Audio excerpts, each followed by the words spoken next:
Welcome in to another episode of my Dynasty Fantasy Football YouTube. Today I'm looking at some Dynasty stashes. Make sure to like, comment, and subscribe. Let's go.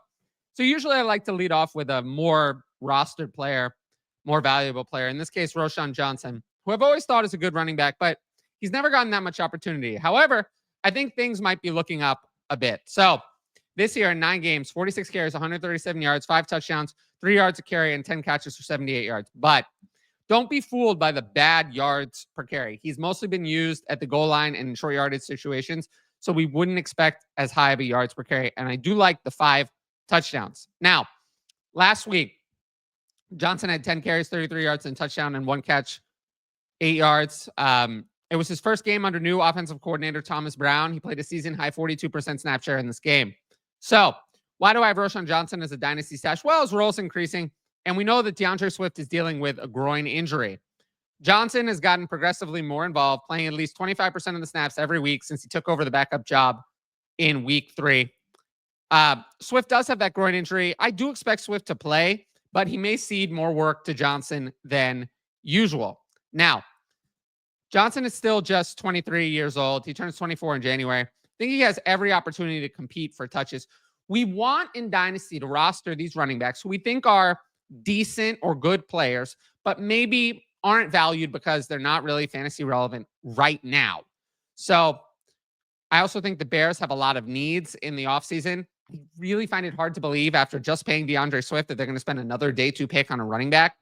I do think that maybe they'll spend a day 3 pick or sign a veteran backup, but I think Swift and Johnson are going to be their RB tandem again next year, which means that Johnson is a good running back stash. Now, my next player, Kayshon Boutte. Now, quietly, he's actually been doing very well this year, but it's gone under the radar on the Patriots. 21 catches, 283 yards, a touchdown, 34 targets, 2.3 catches, and 31.4 yards a game. These are not super impressive statistics, but it has completely changed since Drake May became the starter and when Boutte became a full-time player in week 6. Those 2 things happened in the same week. Is that a coincidence? Maybe, maybe not. I'm going to say not.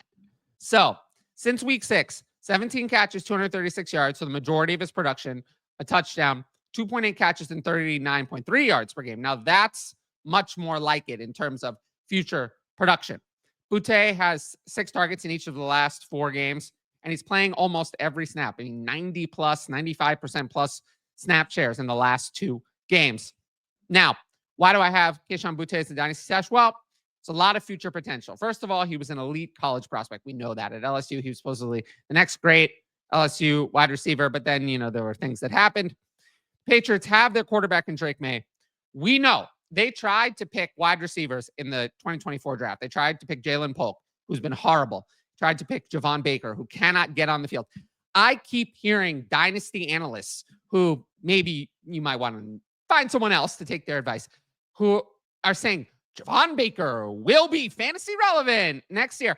Those people are totally delusional. 4th-round picks who cannot get on the field at all usually do not become fantasy relevant later on.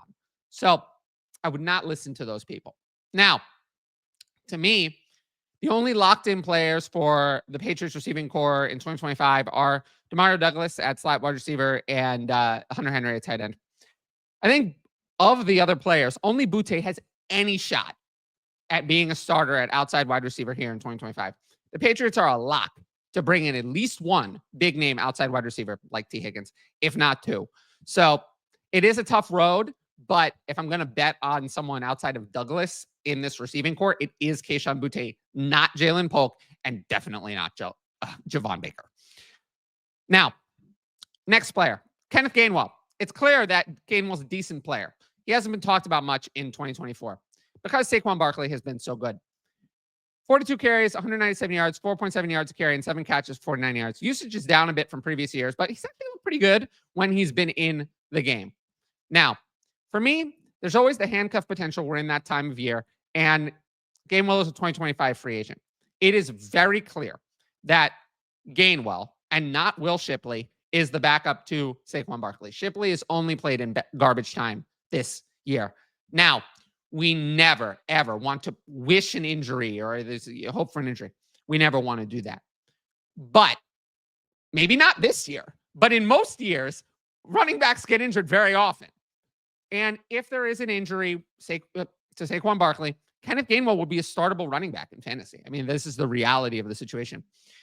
And if something like that happened, then he's going into, this is a contract year. He'll be a free agent in 2025.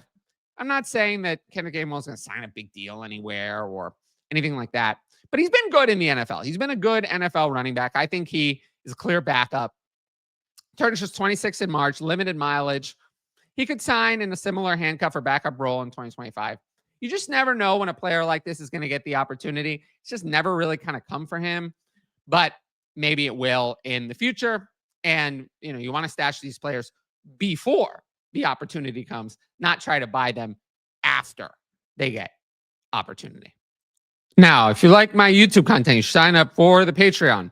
Look, I'm offering 7-day free trials at all tiers. You have an opportunity to try it for free. So you can see exactly what I'm offering at no risk. So I hope people choose to do that. Patreon.com/fantasy advice. You can click on the link in the top right corner. With that said, we'll move into our next player. So my next player, Luke Schoonmaker. Overall, I feel like Schoonmaker's been a disappointment in the NFL. I mean, he was a second-round pick in 2023, failed to mount any challenge whatsoever to Jake Ferguson's starting job. But this year, he's flashed a bit, I guess. 14 catches, 112 yards, 21 targets. But it's not the full story. Basically, all of Schoonmaker's usage has come in the 2 games that Ferguson either missed or barely played. In week 2, Schoonmaker had 6 catches for 43 yards on 6 targets. And in week 11, he had 6 catches for 56 yards on 10 targets. Ferguson was inactive for week 2 and left after a few plays in week 11 with a concussion. Schoonmaker stepped up to the plate and delivered both times. So, why do I have Schoonmaker as a dynasty stash? Well, he does have the draft capital, and maybe he'll have the potential to start down the line if Ferguson moves on. Schoonmaker's second-round draft capital means that the Cowboys did see him as a potential big part of their offense. Ironically, he's actually older than Ferguson, which I think people wouldn't guess, but he is. But players like Ferguson often are not worth the free agent contracts that they sign. And the Cowboys, with Dak Prescott's absolutely massive inflated deal, probably are not going to be the team that signs Jake Ferguson when his contract is up after 2025. So Schoonmaker should be rostered in all tight end premium dynasty leagues. If he flashes this week, he'll, of course, be picked up. But this is an opportunity. He might be on waivers in shallower leagues. This is an opportunity to pick him up before he produces, because I do think he might actually have a decent week this week. Last player, Devaughn Vele. So I think Vele doesn't get discussed because he's such an old rookie. He turns 27 in December. It was just wild. But when he's played, he's been consistently involved. In 2024, 26 catches, 281 yards, touchdown, 32 targets, 3.7 catches, and 48.1 yards a game. Really solid numbers, but the reason it went under the radar is Vele in week 1 had 8 catches. He caught all 8 of his targets, and then he was a healthy scratch for 4 games. Very strange. Sean Payton does weird things. But in the last 2 weeks, he has 4 catches. He played as a starter in both games, 66 and 68% snap shares. Now, why is Devaughn Vele a dynasty stash? First of all, Courtland Sutton may be gone in 2025. He's been the Broncos' clear lead wide receiver, but he could easily be a cap casualty next year. He's from 4 regimes ago. So at this point, I don't even know. It's a lot of regimes ago. For the other wide receivers, Vele has been by far the most productive. He's been more productive than Marvin Mims, more productive than Troy Franklin, more productive, thankfully, than little Jordan Humphrey in both yards and receptions per game. I'm not saying that Devaughn Vele is going to be the Broncos wide receiver 1 in 2025. He's not. But I think he could be the best of this group. And then maybe they'll get outside help. But if Bo Nix continues to progress, Vele could be fantasy relevant as one of the starting wide receivers for the team. At the very least, he's someone I'm thinking I'm going to hold on to throughout the offseason, just because I've really liked the talent that I've seen in the games that he's played. Now, I have one piece of NFL news, so we'll jump into that. The Giants finally released Daniel Jones. The saga is finally over. It's honestly better to just get it over with. The Giants were not ever going to go back to Jones. I do think if Tommy DeVito is really bad, I don't think that Tommy DeVito is necessarily the starter for the rest of the season. I think Tommy DeVito is the starter for this week. If he's really bad, I think they could give Drew Lock a try to see maybe if they want to sign Lock as their backup next offseason or not. So I wouldn't drop Lock in Superflex leagues. Obviously, DeVito was already added in all Superflex leagues. As for Jones, I would hold on to Jones in Superflex leagues as well. I think he could sign somewhere.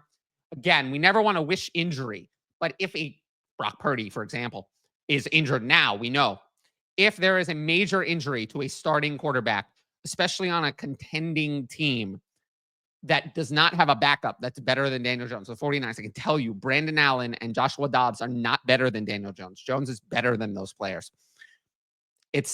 Someone could sign him and he could be starting, kind of like when Baker Mayfield ended up starting those few games for the Rams. So do not drop Jones in Superflex leagues. I would hang on to him.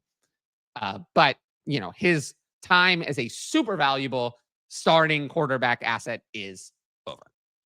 Now, I've got a couple of Patreon questions, so we'll jump into that and then we'll wrap it up. Do you think Puka Nacua is quarterback proof? So, as we've seen with CeeDee Lamb at times, Drake London before this year, Garrett Wilson throughout his career, Tyreek Hill without Tua, DeAndre Hopkins, we saw earlier in his career, there were struggles. Very, very, very few wide receivers are quarterback proof, right? If the quarterback is really bad, it will not work, no matter how good you are. Now, with that being said, do I think that Puka Nacua is purely a product of this system? Do we think that Cooper Kupp is purely a product of this system? Cooper Kupp has always been good with Sean McVay. He didn't become really great until Matthew Stafford arrived. I don't know. It's the kind of thing where I think we can all accept that Puka Nacua is very talented. I think we're splitting hairs. Do we think Puka Nacua is a top 5 wide receiver? No. Is he top 10? Maybe. Is he top 15? Definitely. So it's just kind of where in there do you put him? But he's young. He earns targets on a consistent basis. He's a consistent first read target in this offense. Sean McVay is not going anywhere. And Sean McVay likes Puka Nacua. So for those reasons, I don't really have any concerns with Puka Nacua. I think people who are concerned with Puka Nacua are not really evaluating him. They're just seeing the 5th round draft capital and saying, well, it's not going to last. And those people are not actually analyzing. They're just being lazy. So yeah, my concerns with Puka Nacua are zero, really. No concerns. Why are people afraid of Kareem Hunt? Pacheco broke his leg and Reed said he's still the lead back. Do we see those two canceling each other out? Well, kind of, actually. I do see that. First of all, Pacheco's not going to play week 12, so Hunt is going to smash this week against the Panthers. If you have Kareem Hunt, enjoy this week because after that, it gets complicated. I expect Pacheco to return in week 13. It's not Hunt that I'm afraid of. It's Pacheco's health. How healthy is he off the broken leg? I don't see him being near 100% anytime soon. The Chiefs are focused on the playoffs, not the regular season. They're optimizing their lineup for the playoffs. So what happens? The week Pacheco comes back, I'm probably going to rank Pacheco and Hunt close to each other. Probably not going to have either in the top 20. I think it's going to be a split. Is it going to be 60-40 in favor of Hunt the first week, 60-40 in favor of Pacheco? I don't know. I don't see Pacheco getting back to the 80-90% work shares until maybe the last couple of weeks of the season or the real NFL playoffs. So that's kind of my take on the situation. But for me, I will not be able to start Kareem Hunt with Isaiah Pacheco active. It's more of a question of whether I'm going to be able to start Isaiah Pacheco or whether it's going to be more of a 50-50 split. Now, if you like the video, make sure to drop a like and leave a comment with your thoughts. As always, the best way to support the channel is to subscribe. And don't forget to hit that notifications bell so you can be notified about all my exciting content as it drops. Of course, if you want my best fantasy football advice, it's available on the Patreon. Dynasty, Start Sit, Redraft, and more. And as I said earlier, 7-day free trials are available today, right up there, patreon.com/fantasy advice. And every sign-up helps support my independent fantasy football content. But once again, thanks for watching, and I'll see you all later.